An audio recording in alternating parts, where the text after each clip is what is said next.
Another data type that we might be working with is text. This is especially relevant if you're working with NLP models. You may want to check the input to your model to make sure all the pre-processing steps have been performed correctly. Or if it's a generative model, you can render the generated text to make sure it makes sense and see areas for improvement. Another area that we could use text is to record some of the hyperparameters that are used for specific runs. The ability to have everything in TensorBoard and do analysis is quite handy.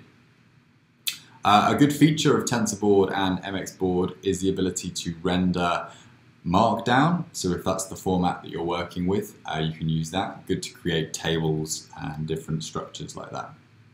So let's take a look at an example. So the first thing we're going to do is just create a summary writer, as in all the examples before. And the method that we're going to be using for text is the add text method. So here on the summary writer, we're just calling add text.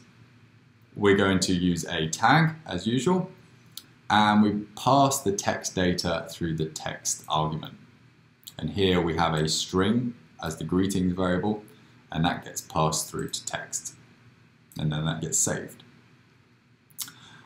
The next part is creating a Markdown table.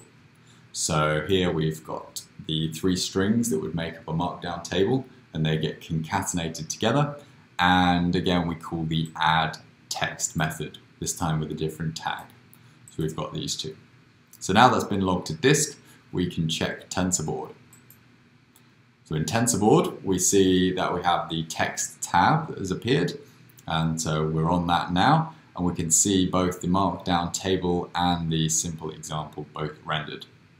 Again, if we specified the global step, we would be able to see how the text changed over time.